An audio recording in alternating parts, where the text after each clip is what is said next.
By the time the bell rope swung loose at dawn in 1932, out past the last granite teeth of the breakwater in Maine, fog already worn thin on the water, men stood waiting along the path, staring at the empty loop of lead hanging from its iron cleat.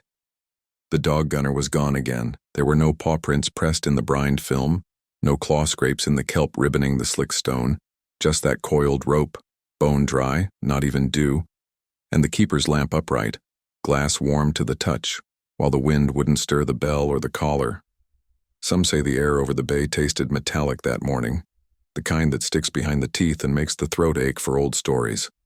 There's talk enough of Point Ash. It's only ever been a rough scattering of weathered sheds, shuttered tight to the salt where men and their dogs run lanterns against the fog bell by rote, day and night, trading watch shifts so no one stands alone past the oil shed when the gray comes thick. The path runs narrow between rock and tide where the bell never rings twice for nothing. Ask anybody old enough and they'll name it. A place where the wind can freeze straight in the wool and the fog rolls deep, thicker than a blanket pulled too tight. Around the harbor, fishermen say the cold lives in the stone, and fog off the water settles heavy, full of the sort of weight that keeps shadows close to the ground. The keeper that season was Albert Murch, steady for his age, a careful man. Kept watch with sleep pinched thin and habits tight as kelp knots. His wife Annie waited in the cottage square to the bell. She'd walk the short porch every night, a rag shawl pulled close to her jaw, always listening for the drag of Gunner's claws. Gunner, the big Rottweiler, was never one for straying, the kind that stuck close to the keeper's boot, black-furred, shoulders broad, hackles high for the rabbits and harbor rats, steady and brave as old work dogs go. By daylight, Gunner would streak the bell path when fog cleared, running off old habit learned from the keeper before. Murch let Gunner loose most mornings just after the bell change, trusting the dog to find his way along the slick granite with the nose taut, tail curved gentle above the fog. That morning, as always, the keeper tied off the lead at the cleat, and Gunner took off straight for the oil shed, paws scattering salt. Only no one saw him reach the breakwater. He was just here, one of the hands murmured, kneeling by the dry lead. Annie lingered at the edge, heart clutched in her shawl. He'll come up, no trouble. He always does. But the path where Gunner should have run stood clean, kelp washed up in coils, not a single paw mark to show. The silence under the fog was all wrong. No bell sound, no lighthouse steps, just the creaking rope hanging crooked and swaying, glass lamp standing warm against the early cold. Every old hand in Maine knows that stretch of breakwater. Men there still tie rag strips to the post when the fog hangs low. Children are forbidden to cross alone, even in daylight. The path shrinks tight between the oil shed and the sweep of stone where the light throws its beam blind against the water. Some say it's the bend where cold settles hardest, that place where the fog eats up the sound and the bell shakes only once before a body can vanish. There are stories older than Murch, older than Annie, full of vanished fishermen and lost dogs, all claimed by the wet nothing and the bell. That day, Annie set out with the keeper's lantern, thumb pressed to the chimney, glass warm as soup, no flame burning. 3 men trailed the path shoulder to shoulder, boots whispering in mud, eyes straining for any path the dog might have cut through kelp or salt. They dragged hooks through the shallows, fingers bone-white and stiff, marking the tide where the bell's echo died. "He'll bark up by the shed," one said, voice blurred, "or you'll see his tail swinging if you look sharp enough." But the rocks dried smooth behind them, each stone cold, untouched, and the bell rope moved in its own rhythm, slow as sleep, swinging where no breeze ran.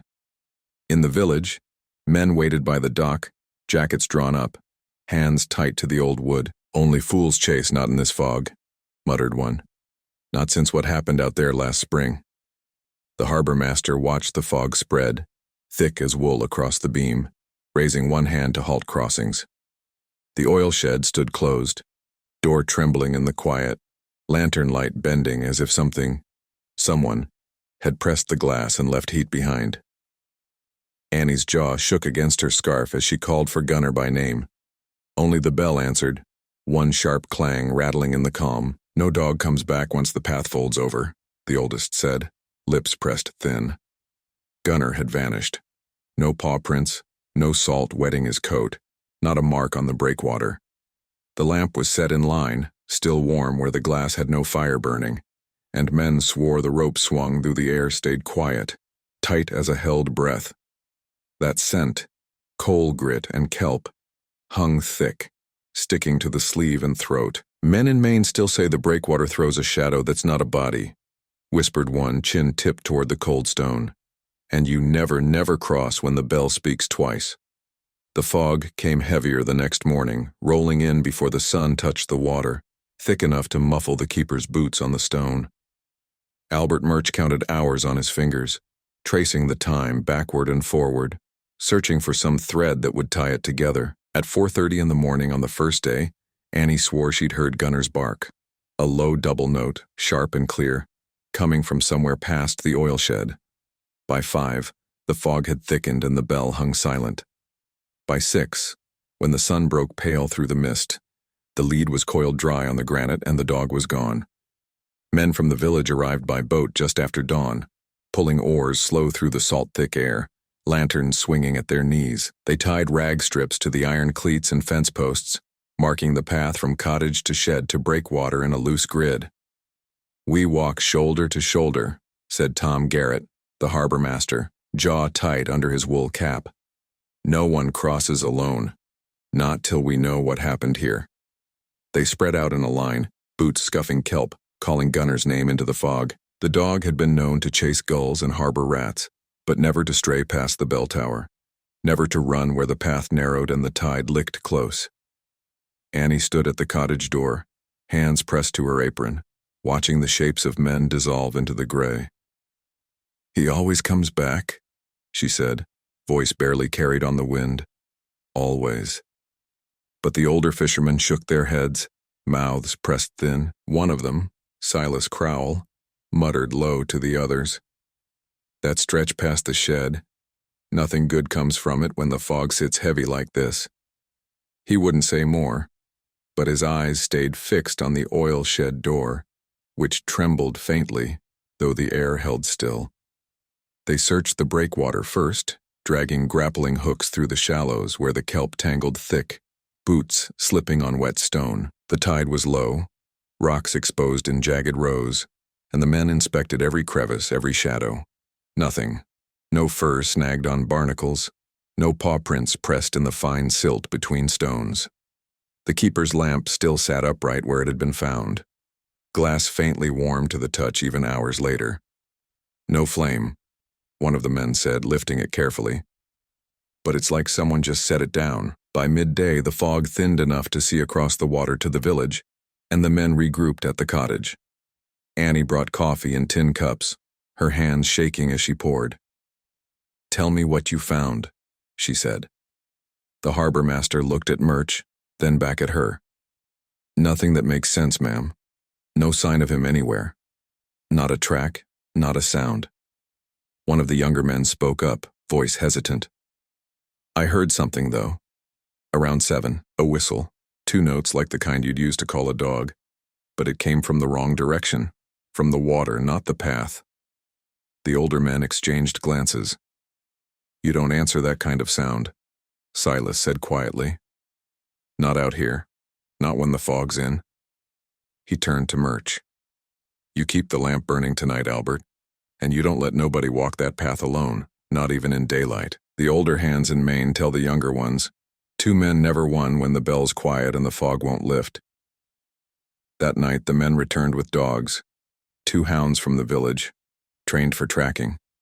They led the animals to the spot where the lead had been found, let them sniff the coil, the keeper's gloves, the path itself. The dogs lunged forward eagerly at first, noses low, tails high. But at the oil shed both animals froze. Their hackles rose in stiff ridges along their spines and they whined, a low broken sound that made the men step back. "Go on," one of the handlers urged, tugging the leash. The dogs wouldn't move. They planted their paws, whimpering, and then lay flat on the stone, ears pinned, eyes wide. "Never seen them do that," the handler said, voice tight. "Not once." The men pressed on without the dogs, marking their route with chalk on the stone, tying fresh rag strips to the posts. The fog rolled back in as the sun dropped, thicker than before, carrying with it a faint metallic taste that clung to the back of the throat. Near the breakwater, one of the men stopped, hand raised. "Listen." The others fell silent. From somewhere out over the water came a sound, a single bell strike, slow and deliberate, though the fog bell hung motionless. The rope didn't sway. The air didn't stir. "That's not our bell," Murch said, voice low. "Ours doesn't ring like that." They found the second rag strip missing. It had been tied to the post at the edge of the breakwater just hours before, knotted tight by Tom Garrett himself. Now the post stood bare, the knot cleanly undone, the fabric gone. "Maybe the wind took it," someone offered. But there was no wind. The fog sat heavy and still, pressing close like a hand over the mouth. And then, faint but unmistakable, came the sound again. The two-note whistle, clear and sharp, rising from somewhere past the oil shed. One of the men turned and walked back toward the cottage without a word. The others followed. By the third day, the search had reached every corner of the lighthouse grounds. The men walked the path in shifts, never alone, marking their progress with stones and chalk. But the strangeness only deepened. The lamp, which had been stored in the shed, appeared again on the path, upright, glass warm, in a spot already searched twice. A second lead, identical to Gunner's, was found coiled near the cottage door, dry and clean, though no one remembered seeing it before. Annie picked it up with trembling hands. "This is his," she said. "But we already have his lead. This is the same one." The men in Maine who work the coast know better than to speak certain things aloud. They know that fog off the breakwater carries weight, that silence can hold a shape, that some places don't give back what they take. After that third day, nobody walked the path alone. Not then. Not now. And when the bell rang once in the dead calm, the older hands would pull the younger ones back inside and say nothing at all. By the end of the first week, the search had become something else, a ritual born of desperation and the slow unraveling of logic. Men walked the lighthouse grounds in careful grids, marking every stone, every post, every shadow with chalk and rag strips. They dragged hooks through the tide pools, probed beneath the kelp beds, lifted planks from the dock. Women brought food wrapped in cloth, standing at the cottage door with Annie, whispering prayers and old warnings. The village priest came on the fifth day, a thin man named Father Dunn, who walked the path with holy water in a tin flask and a rosary wound tight around his knuckles. He blessed the breakwater, the oil shed, the bell tower, but the fog kept rolling in, thick and cold, and the silence beneath it never lifted. Albert Murch barely slept. His eyes grew red-rimmed and hollow, his hands trembling as he lit the lamp each evening. He kept a log, meticulously detailed, each hour accounted for, trying to piece together what had happened. 4:30 a.m., Annie heard barking. 5 a.m., fog thickened. 5:45 a.m., bell silent. 6:10 a.m., lead found dry, no paw prints. He read it over and over, searching for the gap, the moment when sense collapsed. But the log gave him nothing, just facts that refused to fit together. On the 8th day, Tom Garrett found something that stopped the search cold. He was checking the oil shed, looking through the supplies stacked against the wall, when he saw the ledger, the keeper's log, old and leather-bound, used to record bell changes and weather conditions.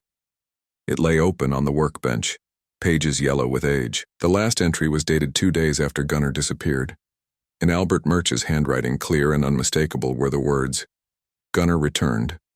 Fog still heavy. Dog won't settle." Tom stood frozen, staring at the ink. "Albert," he called, voice tight. "You need to see this." Murch came slowly, boots scraping the stone. He looked at the page, at his own handwriting, and his face went pale. "I didn't write that," he said. "I haven't touched this ledger since the day before he vanished." Annie was called over. She leaned close, fingers hovering above the page without touching it. "That's your hand, Albert. That's how you write the G in Gunner. That's your slant." Her voice cracked. "But you couldn't have." The men gathered around, silent. One of them, A fisherman named Daniel Ross reached out and felt the page. "The ink's dry," he said quietly. "But it's not old. This was written recent." Some said Murch had written it in his sleep, grief-mad and wandering. Others said someone was playing a cruel joke, though no one could explain how they'd matched his handwriting so perfectly. A few whispered that the page had been blank when they'd checked the shed 2 days before, and now it wasn't. "The land out past the thorn fence never gives back what it takes," Silas Crowell muttered, standing at the shed door, eyes fixed on the fog. "And sometimes it sends back things that shouldn't be." That night, as the men prepared to leave, Gunnar came back. Annie saw him first, a dark shape moving through the fog near the cottage, slow and deliberate. She screamed his name, ran toward him, arms outstretched. The dog walked into the lamplight, coat soaked through, water dripping from his muzzle and paws. But when Annie touched him, her hands came away wet and cold. Not with salt, but with fresh water, clean and clear, as if he'd been in a stream or pond. There was no salt smell, no brine, nothing of the ocean on him. His hackles were raised high, stiff as wire, and his eyes were wide, whites showing. He wouldn't look at the path. He wouldn't look at the shed. He turned his head toward the cottage and stood trembling, breath coming fast. Murch carried him inside, wrapped him in blankets, set him by the fire. Gunnar drank water, ate a little meat but wouldn't stop shaking. His gaze stayed fixed on the door, ears pinned flat. "Where were you, boy?" Murch whispered, running his hands through the wet fur, but the dog only whined, a thin, broken sound, and pressed himself into the corner back to the wall, facing the door as if something might come through it at any moment. The men gathered in the cottage, voices low. "Where's the salt?" one of them asked. "He's been gone a week near the ocean, but there's no salt on him, just fresh water." Another said, "And how'd he get back? We've been watching that path day and night. Nobody saw him come through." Tom Garrett knelt beside the dog, studying him. "He's terrified," he said. "Not tired, not hurt, terrified." Annie sat on the floor beside Gunnar, tears streaming down her face. "He's back," she kept saying. "He's back. That's all that matters." But the look in the dog's eyes told a different story. Theories spread through the village like fog creeping over stone. Some said Gunnar had fallen into the water and been swept along the coast, then found his way back through some hidden inlet. Others said he'd been stolen, held somewhere inland, then released.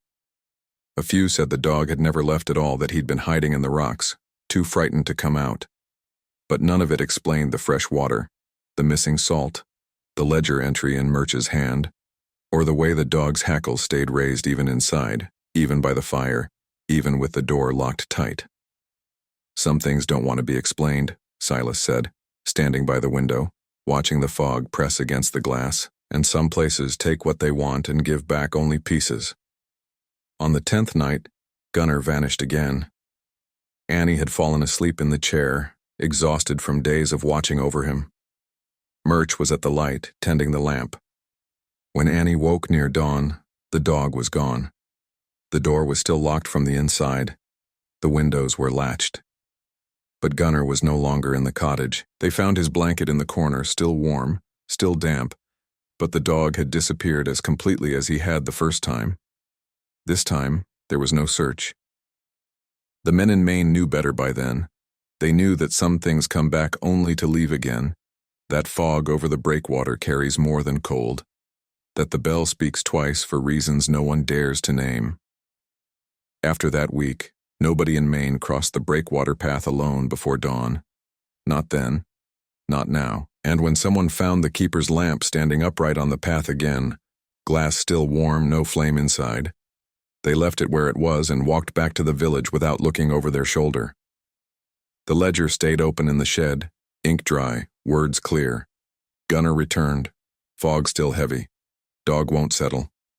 And in the margin, in handwriting no one recognized, a single word had appeared, faint but unmistakable. Twice, the months that followed turned the story into something else, something that didn't need names or dates anymore, just the weight of silence and the rules people learned to follow. Albert Murch kept the light burning through the winter of 1932, but by spring he'd requested a transfer. The harbor master approved it without question. Annie left first, taking the train south to her sister's house in Portsmouth, and she never spoke of Point Ash again. The cottage stood empty for 2 seasons before the lighthouse service assigned a new keeper, a young man from Bangor, who didn't know the story and didn't ask. The older hands told him the rules on his first day. Never walk the breakwater path alone, never answer a whistle that comes from the wrong direction, and if the bell rings once in dead calm, you go inside and lock the door. The new keeper lasted 6 months. He left without explanation, belongings still in the cottage, lamp burning unattended. After that, the lighthouse service couldn't find anyone willing to take the post. By 1934, Point Ash was automated, a mechanical timer set to turn the light, a bell operated by wind pressure alone. The oil shed was locked and boarded. The path was marked with warning signs. No crossing after dark. The harbor master issued a standing order. No boats were to approach the breakwater in fog, and crews were forbidden to tie up at the point between dusk and dawn. Fishermen obeyed without complaint. They knew the stories. They'd heard them from fathers and uncles, from men who'd walked that search grid and found nothing but a dry lead and a warm lamp where no warmth should be. Over the years, the strangeness didn't fade. It deepened. In 1937, a boy from the village, no more than 12, claimed he saw a dog on the breakwater at dawn, black coat slick with water, standing perfectly still where the path narrowed. He called to it, but the dog didn't move. When he blinked, it was gone. The boy's father forbade him from going near the point again, and the family moved inland within the year. In 1941, during the war, a Coast Guard patrol checked the lighthouse and found the keeper's log open on the workbench in the shed, though the shed had been locked and sealed since the automation. The entry, in handwriting none of the guardsmen recognized, read, "Fog heavy, bell silent, dog at door." They closed the book, locked the shed, and reported nothing in their official log. The lamp kept appearing. Fishermen would see it at dawn, upright on the path, glass faintly warm, no flame inside, and they'd turn their boats around without a word. Sometimes it would be gone by afternoon. Other times it stayed for days, untouched, until someone from the village came with gloves and a sack to carry it away. But it always returned. In 1948, the harbor master ordered the lamp destroyed, smashed to pieces and thrown into the deep water beyond the breakwater. 3 days later, it was back on the path, whole and clean, glass warm against the morning cold. Parents in Maine still tell their children the rules. Don't walk the breakwater alone. Don't answer sounds that come from the fog. Don't touch the lamp if you see it on the path. And if you hear a dog barking where no dog should be, you turn around and go home. Schools near the coast adjusted their schedules so children wouldn't pass the point before sunrise. Work crews building along the shore learned to avoid the area entirely, routing roads and fences around the lighthouse grounds. The stories became part of the landscape, woven into the routines of daily life, not told as ghost stories around a fire, but passed down as practical advice, the kind that keeps people safe. In 1956, a historian from Portland came to the village, collecting oral histories for a book on Maine lighthouses. She asked about Point Ash, and the old men in the harbor fell silent. Finally, one of them spoke, Daniel Ross, who'd been part of the original search in 1932. "That place took something from us," he said quietly, "and it gave something back that wasn't right. We don't talk about it because talking makes it real in a way we can't afford. You want to know what happened? I'll tell you what happened. A good man lost his dog. The dog came back wrong, and then the dog was gone again. That's all there is." But it wasn't all. The ledger entry remained ink clear after decades. Gunner returned, fog still heavy. Dog won't settle. And in the margin, that single word no one could explain. Twice. The lamp continued to appear, warm and whole, in places it shouldn't be, and on certain mornings, when the fog rolled thick over the breakwater and the bell hung silent, fishermen would swear they heard it. 2 notes, sharp and clear, a whistle calling from somewhere past the oil shed, where the path narrowed and the stone ran slick with kelp. People around Point Ash, Maine, still argue about what really happened. Some say Murch wrote the ledger entry in grief, that the dog drowned and the body washed up clean. that everything strange about the case has a rational explanation if you look hard enough. Others say Gunner fell into a sinkhole or hidden cave, was trapped for days in fresh water and escaped traumatized. A few say the whole thing was hysteria, a village caught in the grip of fear, seeing patterns where there were none, but those are the versions people tell in daylight, when the fog is thin and the harbor is full of voices. At night, when the tide comes in and the bell speaks once without wind, the stories change. At night, people in Maine remember the rules. 2 men, never one. Never answer the whistle. And if the lamp is warm, you leave it where it stands. Which version makes sense here? The human one, the natural one, or the impossible one that people in Maine still refuse to say out loud? The one that asks how a dog can return soaked with fresh water from an ocean post, how a ledger can right itself, how a lamp can stay warm without fire, and why the breakwater path throws a shadow when nothing stands between the stone and the light? Subscribe so you don't miss the next story.